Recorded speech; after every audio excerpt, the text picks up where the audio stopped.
현재 탈당한 비박이나 친박계나 보수가 무엇인지 치열하게 고민을 하고 있을까요? 오늘 각각 개혁과 혁신이라는 간판들을 달고 나왔는데 홍보용은 아닐지요. 정치원로 박찬종 변호사 모시고 이야기 나눠보도록 하겠습니다. 안녕하십니까? 안녕하십니까? 참 이 스산한 크리스마스를 온 국민들이 맞게 되는 것 같은데요. 일단 오늘 이런저런 비박과 친박의 모임이 있었습니다. 그런데 비박계는 신당 명칭을 개혁보수정당이라고 하던데 듣기는 참 좋아요. 어떻게 들리십니까, 변호사님? 그렇지만 말이죠. 새누리당은 본원적으로 네. 보수정당으로서의 기본 질서를 대표하고 있지 않습니다. 네. 제 기준으로 보면 아직 이 나라에는 네. 헌법적 관점에서 봐가. 네. 이게 뭐 학자들이 보수 진보를 아주 복잡하게 설명하고 있는데 헌법적 관점에서 가장 중요한 정당, 국회, 네. 공천, 경제민주화 네. 이런 조항들이 제대로 지켜지도록 지향하고 노력해 온 그리고 어느 정도 축적된 정당이 존재하지 않는다. 네. 그렇기 때문에 오늘 비박이 김영하 말씀대로 뭐 보수 신당. 개혁 보수 신당 이렇게 이제 이름을 정했다고 하는데 네. 보수는 본시 개혁적이어야 하고 그렇죠. 정의로워야 하고 따뜻해야 되고 포용적이라야 되고 동반성장적이라야 되는 거예요. 네. 그러니까 보수라고 하는 앞에 이런 수식어를 복잡하게 붙이는 것은 보수적 질서가 전혀 안 잡혔다는 뜻이에요. 네. 혹은 뭐 그러면 남은 친박이 정확하게 얘기하면 구태다. 이제부터 저희들은 보수 질서를 창출해 가겠습니다. 이렇게 얘기를 해야지. 네. 그 앞에 개혁이라는 말 붙인 걸 잘못이다 이거지. 네. 이 방송을 유승민 의원이 듣고 있으면 내 말 명심하기 바랍니다. 네. 개인적으로 충고할 생각인데. 네. 그런데 지금 친박과 비박 이 분화는 그 새누리당이 지금 전제로 말씀드린 것처럼 보수 정당을 일컬어질 수 없기 때문에 네. 이게 호위무사 의리파와 비호위무사 비의리파의 이렇게 분화로 나는 보아져요. 네. 이게 호위무사냐 아니냐 요 차이에서 갈라졌기 때문에 이제 갈라진 쪽에서 잘 해야 되겠지. 네. 친박만 남은 새누리당을 보면은요, 물론 뭐 일부 중도 의원들이 있습니다만 오늘 전격적으로 비대위원장, 윤리위원장을 역임했던 새누리당의 저승사자로 불리는 임명진 목사를 임명을 했습니다. 오늘 뭐 일성으로 이완영 의원 이렇게 돼선 안 된다, 윤리위 회부하겠다고 하던데요. 혁신도 우리 할 수 있다라고 친박이 이야기를 하는 것 같아요. 어떻게 들리십니까? 비대위원장 인선이 말이죠. 그러니까 호위무사 그룹이 이제 네. 핵심이 된 그게 이제 친박 잔존 세력인데 네. 1985년 2.12 그 전두환 정권 아래 50 정권 아래 12대 총선거를 앞두고 제1야당이 그걸 우리 이제 제야에서는 의용야당이라고 그랬거든요. 네. 이게 새로 나온 신민당에 의해서 총선거 과정에서 완전히 깨져 버렸어요. 네. 그래가지고 총선거 직후에 이 민한당은 사라져 버렸습니다. 네. 그러니까 기울어진 운동장이 되어 버렸죠. 그때하고 지금하고를 딱 평면적으로 비교하기는 어려운데 네. 친박이 저런 몸부림을 쳐도 네. 이미 운동장은 기울어졌고 비박 쪽으로 기울어졌고 물론 네. 그건 이제 비박이 앞으로 어떻게 하느냐에 걸려 있지만은 따라서 친박은 최종적으로 저렇게 호위무사들이 버티면 호위무사 몇 사람과 경북 일부 지역당으로 전락할 수밖에 없다. 네. 그런 교섭단체를 갖는다면 그런 정도로 갖게 될 것이다. 그리고 본원적 호위무사 그룹에 속하는 사람들을 비박이 안 받아들여 줄 거 아니에요. 네. 그럼 자기들끼리 그렇게 쪼그라든 모습의 호위무사. 네. 그 앞으로 박 대통령이 어떤 처지에 처할지 모르겠으나 네. 가령 탄핵 결정이라든지 하면 거기 어디 삼성동 집 가까이에 네. 천막 치고 그거 가서 호위무사 노릇하면 되지요. 네. 예. 나쁠 그런데 거 없지요. 끝까지 의리를 지켜야 되니까. 그래도 친박은 뭔가 쇄신의 이미지를 보여주고 싶어하는 것 같아요. 오늘 임명진 이제 새로 된 비대위원장의 이야기는 개헌을 추진하겠다고 하던데요. 이렇게 되면 국민들한테는 아니 이 개헌이 이제는 살기 위한 자구책인가라고 느껴질 수도 있을 것 같거든요. 실제 개헌은 분명히 필요성이 있지만 말입니다. 실제도 필요성이 없어요. 아, 그래서 당분간은 70% 이상의 필요 없어요. 국민이 저는 한번 해보자 호언론자입니다. 하던데요. 이게 네. 뭔가 하면 이 게이트가 터진 것도 박근혜 최순실 게이트도 헌법 탓이 아니고 네. 헌법대로 안 했기 때문에 예를 들면 호위무사들 때문이야. 네. 한 면에서는. 호위무사라는 거 헌법이 용납하지 않습니다. 어떻게 해서 특정인을 호위무사입니까? 국민이 뽑은 국민대표자회의로 존재해야 할 국회의원이 왜 대통령의 호위무사 노릇을 해야 됩니까? 네. 그건 말이 안 되는 소리죠. 그러니까 친박 그룹이 혁신할 수 있느냐고 없느냐 하는 것은 호위무사 그룹이 존재하지 않는 정당으로 이렇게 황골탈퇴를 해야죠. 네. 그게 가능하겠습니까? 그게 불가능하다 이거지. 그러니까 장래가 없다 이거예요. 네. 그런데 비박은 장래성을 바라다 보는 것은 그런 것을 어쩌면 고칠 수 있겠구나. 네. 당헌 당규에서부터. 그래서 어떤 희망을 걸 수가 있지 않겠느냐. 네. 그런 것이지 그것도 더 두고 봐야 돼. 협의 이혼을 하는 거다. 언젠가는 이 강물 바다 앞에서 다시 모일 거다라고 친박계 의원들이 얘기하면서 떠나는 비박의 등 뒤로 꽂히는 말들이 상당히 격합니다. 여당의 단물, 꿀을 빨아먹은 사람들이다. 그리고 재산이 제일 많은 사람들 1번부터 10번까지 우르르 신당으로 가 있다라고 이야기를 하는데요. 왜 그렇게 꽂히는 비수 같은 말을 할까요? 국민의 입장에서 보면 네. 오늘날 박근혜 정권이 4년째 이 꼴이 된 데는 호위무사인 친박 그룹의 발호가 첫째 원인이고 네. 비박도 방조했지요. 왜냐하면 대표적으로 김무성 의원 같은 이가 그 4년 전에 대통령 선거 얼마나 열심히 했습니까? 네. 김무성 공로가 결정적으로 있어요. 그런데 이제 3년째부터 내가 박근혜 대통령을 만난 것은 내 정치 인생의 최대의 불행이었다. 네. 이랬단 말이죠. 그래서 4년, 3년 지나서부터 그러니까 그것을 미처 깨닫지 못한 그 비박의 핵심들 중에 몇 사람들은 부끄럽게 생각해야지요. 그러나 이게 뭐 이민족 아래 억압받던 때 독립운동하는 것은 아니니까 네. 막 그런 것을 부끄럽게 생각한다면 부끄럽게 생각하는 만큼 말과 행동을 앞으로 보일 필요가 있고 네. 그것을 싣기 위해서 새로 도모하는 정당이 당헌 당규에서 네. 제가 말씀드린 대로 이 헌법 취지에 맞게 헌법 8조에 맞게 이거 얘기하면 또 길어지니까 자, 그대들이 내 말 기억하고 있다. 헌법 8조, 네. 헌법 46조 읽어보고 거기에 맞춰서 우리가 이렇게 하겠습니다. 네. 하면 그게 비로소 보수 지향적인 정당이 된다. 지금은 아니다. 네.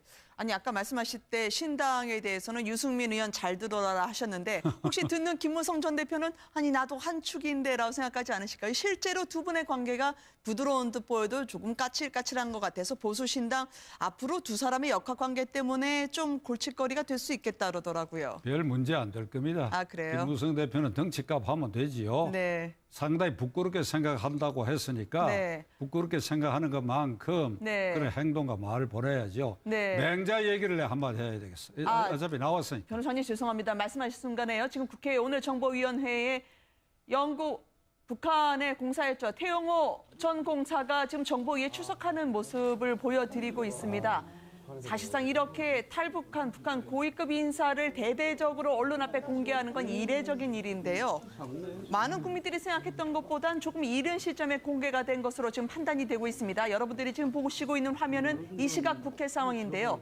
변호사님 어떻습니까? 말씀 중에 죄송합니다만 지금 태영호 공사 같은 경우에는 북한 김정은 정권의 여러 인권 탄압 사례라든지 더 이상 노예로 자신의 자식과 자녀 가족이 묶여 있는 걸 원치 않았다라고 이야기를 하고 있거든요. 어느 정도 파괴력 있는 말들을 하게 됐지. 또 왜 이 시점에 태영호 공사를 온 국민 앞에 공개를 하는 걸지 배경은 혹시 짐작하시는 부분이 있으십니까? 오늘 저럴 줄 알았으면 제가 국가정보원장에게 네. 한번 여쭈어보고 올 걸 그랬습니다. 아, 네. 왜 이 시기에 이걸 공개하느냐. 네. 저 태공사가 온 지 꽤 됐지요. 네네. 시간이 꽤 흘렀는데 맞습니다. 지금 박근혜 대통령의 결정적 탄핵 국면에서 저런 걸 보도하게 되면 상당수 국민들이 네. 저 태공사를 이렇게 실제 인물의 존재를 공개하는 이 시점을 오해를 하게 돼요. 아, 왜 오해를 그러니까 이걸 하는 걸까요? 오해를 하게 되면 그러니까 이 현 정권의 안보 정책에도 네. 그게 큰 도움이 안 된다. 예를 들면 50 정권 아래서 말이죠. 네. 간첩 체포했다 발령이 발표를 하면 네. 그 당시 이랬지 않습니까? 저는 인권 변호사로 활동할 때인데 또 어디서 격심한 데모가 일어났구나. 유신 정권과 50 정권에서 네. 대규모 간첩단 발표를 하거나 이렇게 있을 때는 이게 어디서 큰 집회나 시위가 있구나. 네. 그럴 때 그걸 물타기 위해서 하는구나. 혹시 이런 것이 과거 정권 아래서인데 네. 이번에 태공사를 하필이면 이 시점에서 그렇게 하는가 하는 데에서는 그 시기 선택이 적절하지 않았지 않느냐 네. 하는 저의 생각입니다. 네. 지금 보시는 태영호 공사의 모습을 여러분들께서 확인하고 계십니다. 과거 영국에서 활동했을 때 적극적으로 김정은 체제에 대한 찬양, 그 최전선에 서 있었던 북한의 고위급 인사였는데요. 김정은 체제에 환멸을 느꼈다라고 이야기를 하면서 지금 국회 정보위에서도 구체적인 실상을 밝힐 것으로 전해지고 있습니다. 이 시청자 여러분들께는 태영호 공사에 대한 속보가 나오는 대로 지속적으로 전해드리도록 하겠습니다. 말씀하셨던 거 끊겨서요. 계속 이어가도록 할게요, 변호사님. 일단 신당에서의 두 분의 갈등이나 알력 같은 건 없을 거다. 그래서 잘 해결해 갈 수 있을 거란 말씀하셨는데요. 오늘 또 여의도에서는 반기문 총장과 어쩌면 국민의당이 새로운 변화를 도모할 수 있을까? 박지원 원내대표하고요, 손학규 전 대표가 만났습니다. 저희가요, 그 장면을 잠깐 보고 나서 변호사님께 한번 여쭤보려고 해요. 왜냐하면 안철수 전 대표가 더 이상 메시지나 아니면 여론 지지도에서 동력을 받지 못하고 있던 상태였거든요. 한번 보실까요? 박지원 원내대표 그리고 손학규 전 대표의 만남입니다. 자, 감사합니다. 우리 저 박 대표님께 좋은 말씀 많이 들으세요. 손 대표 전개 복귀 확실하게 했네. 손 대표께서 우리 국민의당이 개헌을 적극 추진한다. 그리고 안철수 대표께서 어제 그러한 말씀을 해주신 것에 대해서 굉장히 감사하다. 손학규 대표는 신당을 추진한다고 하는데 그런 얘기 안 했어요. 내가 국민의당에 있는데 저한테 신당 추진 얘기를 하면 그게 말이 되겠어요? 갑자기 우리나라의 해법은 개헌에 있는 것처럼 박지원 원내대표도 상당히 적극적으로 바뀌었습니다. 왜냐하면 반기문 총장의 경우에도 혼자 정치하는 거 아니다라고 얘기를 했고요. 안철수 전 대표 측에서도 이거 뭔가 모멘텀이 필요한데 총장님을 모셔서 한번 국민의당까지 같이 도모하지 않을까라는 면에서 오늘 저 모임이 주목을 받았거든요. 그러니까 개헌을 고리로 해가지고 심지어는 대통령 임기를 단축하면서까지 네. 개헌을 고리로 해서 합종 연행을 하고 무슨 후보 단일화하고 연대를 하겠다라고 하는 네. 이 발상 자체가 국민에 대한 모욕 행위입니다. 네. 헌법은 제정과 개정이 다 국민적 결단에 의해서 되는 것인데 네. 이걸 상품화하고 있어요. 네. 그러니까 제도권의 지도자들이 정신 똑바로 차리기를 경고합니다. 네. 어떻게 해서 헌법이 상품화돼 가지고 임의로 자기들 마음대로 대통령 임기 조절을 통해서 네. 뭐 합작을 하자고 하는 거 이것은 예의에도 어긋나고 네. 헌법 취지에도 어긋난다 하는 거 말씀드리고 네. 반기문 총장은 지금 이제 친박, 비박, 뭐 국민의당, 뭐 네. 그다음 뭐 제3지대론 이런 데서 이게 계속해서 러브콜을 받고 아주 상종가죠, 상종가. 네. 뭐 모든 그런데 분들이 반 총장과 친하다 그러시더라고요. 근데 저는 네. 오늘 이 자리에서 반 총장을 두고 그가 대통령 후보로 나서지 말아야 할 세 네. 가지 이유를 감히 말씀드리려고 합니다. 그러세요? 네. 그러니까 반 총장 측근 인사들은 이 방송 듣고 본인에게도 건의해 주시기 바랍니다. 첫째, 네. 그는 우리 이 헌법과 공직선거법에 규정되어 있는 후보 자격이 없어요. 우리 헌법과 공직선거법에는 만 40세 이상의 네. 대한민국 국민으로서 네. 5년 이상 국내에 거주를 해야 돼요. 네. 근데 5년 이상 국내 거주에 예외 조항이 있는데 두 가지입니다. 예외 조항이. 네. 하나는 공무원으로서 해외에 파견 나가 있는 경우. 그 경우에 이제 가장 쉽게 예상할 수 있는 게 대사라든지 네. 해외에 공무로 파견 나가 있는 그런 경우에는 그 기간은 뺀다 이렇게 돼 있고 두 번째로 네. 여기에 다 주소를 두고 네. 일정한 기간 해외에 체류한 경우 체류 네. 집과 가족은 다 여기 있는데 네. 주거라는 개념은 살고 있는 집과 가족이 있다는 그 공간을 말하는 거거든요. 네. 주거는 여기 있대 일시 해외 체류한 기간을 뺀다는데 그 일시 해외 체류 기간이 이런 겁니다. 상사원으로 나가 있다라든지 네. 관광 나가 있다라든지 단기 교육받으러 나가 있다라든지 네. 이런 경우를 말하는 거예요. 그러면 반기문 총장은 앞이고 뒤에고 다 해당이 되지 않아요.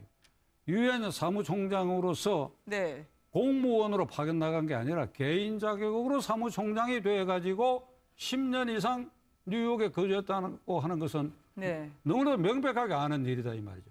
그리고 왜 5년이라고 하는 걸 굳이 헌법과 공직선거법이 뒀는가 하면 대통령 될 사람은 최소 5년 동안은 네. 우리 이웃으로서 이 속에서 부대끼고 실정을 파악하고 느끼고 이 안에서 체험을 해야 된다 하는 거예요. 그래서 네. 선거일 기준으로 역산을 해서 5년 동안은 국내에 거주해야 된다. 네. 그런 이유 때문에 이 조항을 두었기 때문에 반기문 총장은 이 조항에 걸려서 자격이 없는데 그 측근들이 아마 중앙선거관리위원회에 네. 중앙선거관리위원회에서 공식 회의가 아니고 무슨 공보관인가 하는 사람하고 통화를 해가지고 뭐 반 총장은 해당이 안 된다고 하는데 그건 잘못 판단된 것이고 네. 그럼 이건 물론 제 개인 의견입니다. 네. 이것이 만일 문제가 된다면 그런데도 입후보하든지 하면 이 쟁송 대상이 되고 그래서 이 사실이 확실하다면 이 당선 무효 후보 조건 또 취소될 수 있는 사유가 되지요. 네. 반 그게 이제 총장- 첫째 이유고 네. 그러나 사실은 그보다도 더 중요한 이유로 반 총장이 나오지 말아야 할 이유는 유엔 총회 결의로 네. 사무총장은 끝내고 나서 바로 본국에 가서 정무직을 맡으면 안 된다라고 하는 유엔 총회 결의 11호를 위반하게 되는 거예요. 네. 반 총장이 8번째 총장인데 7번째 총장까지는 다 이걸 지켰어요. 4대 5대 발탁하니까 KR은 5년이 지나고 난 다음에 퇴임 후 네. 그리고 그 나라에서 대통령과 외무부 장관을 한 경험이 있는데 유독 코리안만은 네. 이걸 안 지킨다 그러면 영구히 한국 사람은 네. 유엔 법도 안 지킨다. 그다음에 세 번째 이유로는 이게 더 중요한 일일 수도 있는데 우리가 대북 관계에 있어서 북한을 제재하는 데 대해서 유엔 결의를 준수하라고 그러잖아요. 그렇죠. 북한이 유엔 결의를 준수 안 하거든. 네. 그 유엔 결의를 준수하라고 하는데 만일 제가 왜 만이라고 하는 거면 반 총장이 꼭 대통령 된다고 나는 확신하지 않지만은 네. 그래도 만일에 그가 대통령이 된다고 한다면 대북 제재를 유엔 결의를 존중하라. 이럴 때 저쪽에서 거꾸로 무슨 소리 하느냐? 너희 나라 남한 대통령이 유엔 결의를 존중하지 않지 않느냐? 그러니까 이런 일에도 말하자면 도덕적 기반을 잃게 된다. 그래서 이 세 가지 이유로 반 총장이 그저께 뉴욕에서 네. 이 한몸 불사로 조계 봉사하겠다 하는데 그것이 왜 하필이면 대통령이어야 하느냐? 그러니까 반 총장이 불 안 사르고 그렇게 대통령 자리에 대해서는 걱정을 안 해주고 한반도 안보와 평화를 위해서 네. 그 직전 코피 아난 총장처럼 평화재단 같은 걸 만들어가지고 네. 그래서 제3자 입장에서 정말 조국의 평화를 위해서 헌신 희생하는 거기에 몸을 불사르는 것이 반기문이 갈 길이 아닌가. 제가 감히 MBN 망을 통해서 이걸 충고하고자 합니다. 반 총장의 입국을 좀 껄끄러 하시는 분들이 들으면 상당히 법적 기반이 될 수 있는 발언이라고 받아들일 수도 있을 것 같아요. 다만 권력 의지라고 하는 게 법 해석이라든지 유권에서 상당히 말랑말랑하게 유연하게 할 수 있는 거 아니겠습니까? 권력 의지가 있는 분들은 말이죠. 왜냐하면 지금 충청권이 당장 들끓고 있거든요. 또 반기문 총장이 이제 신당까지 깃발을 꽂을 수 있다는 분석이 나오고 있는데 말씀하신 부분을 그대로 감안하고서라도 앞으로도 치열한 접전이 예고되는 순간일 것 같아요. 반 총장의 권력 의지가 꽤 있다고 보시지 않으십니까? 반 총장은 정말 제가 말하는 세 가지요. 이거 제가 네. 말씀 중에 이 자막에 네. 이게 우리 방송국이 이견하고 같은 거 아닙니다. 나갔는지 모르겠습니다만은 네, 물론 개인 제 의견으로 의견입니다. 받아들입니다. 그는 저는 네. 앞에 첫 번째 이유 공직선거법과 헌법 위반된다는 제가 확신이에요. 네. 제가 확신이고 그다음에 두 번째 이유가 더 중요하다 이거지.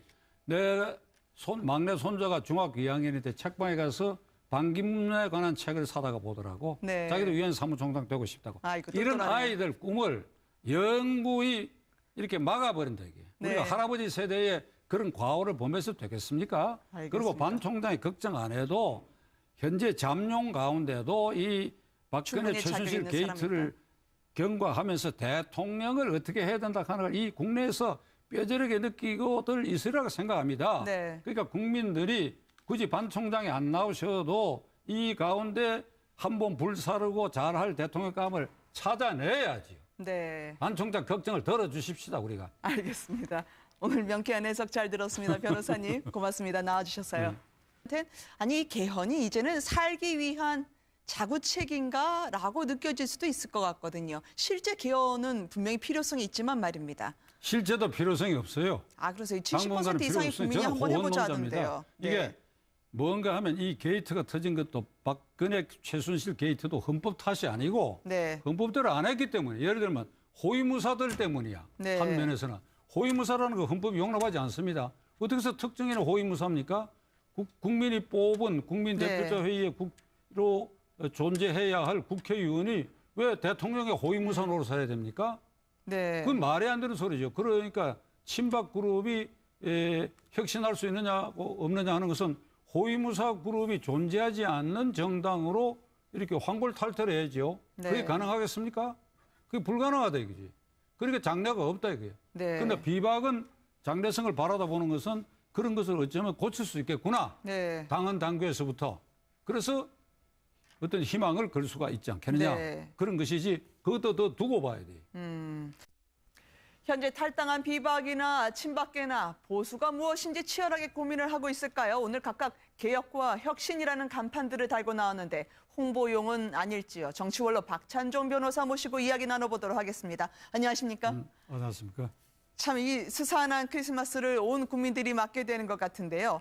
일단 오늘 이런저런 비박과 친박의 모임이 있었습니다. 그런데 비박계는 신당 명칭을 개혁 보수 정당이라고 하던데 듣기는 참 좋아요. 어떻게 들리십니까, 변호사님? 그렇지만 말이죠. 새누리당은 본원적으로 네, 보수 정당으로서의 기본 질서를 대표하고 있지 않습니다. 네, 제 기준으로 보면 아직 이 나라에는 네, 헌법적 관점에서 봐가 네. 이게 뭐 학자들이 보수 진보를 아주 복잡하게 설명하고 있는데 헌법적 관점에서 가장 중요한 정당, 국회, 네. 공천, 경제민주화 네. 이런 조항들이 제대로 지켜지도록 지향하고 노력해 온 그리고 어느 정도 축적된 정당이 존재하지 않는다. 네, 그렇기 때문에 오늘 비박이 김영한 말씀대로 뭐 개혁 보수 신당. 개혁 보수 신당 이렇게 이제 이름을 정했다고 하는데 네, 보수는 본시 개혁적이어야 하고 그렇죠. 정의로워야 하고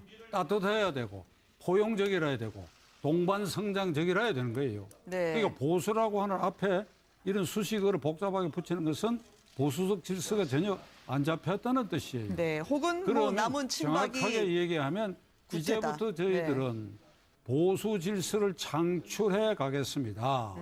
이렇게 얘기를 해야지. 네. 그 앞에 개혁이라는 말 붙인 걸 잘못이다 이거지. 네. 이 방송을 유승민 의원이 듣고 있으면 내 말 명심하기 바랍니다. 네. 개인적으로 충고할 생각인데. 네. 그런데 지금 친박과 비박 이 분화는 그 새누리당이 지금 전제로 말씀드린 것처럼 보수 정당을 일컬어질 수 없기 때문에 네, 이게 호위무사 의리파와 비호위무사 비의리파의 이렇게 분화로 나는 보아져요. 네, 이게 호위무사냐 아니냐 요 차이에서 갈라졌기 때문에 네. 친박이 저런 몸부림을 쳐도 네. 이미 운동장은 기울어졌고 비박 쪽으로 기울어졌고 물론 네. 그건 이제 비박이 앞으로 어떻게 하느냐에 걸려 있지만은 따라서 친박은 최종적으로 저렇게 호위무사들이 버티면 호위무사 몇 사람과 경북 일부 지역당으로 전락할 수밖에 없다. 네. 그런 교섭단체를 갖는다면 그런 정도로 갖게 될 것이다.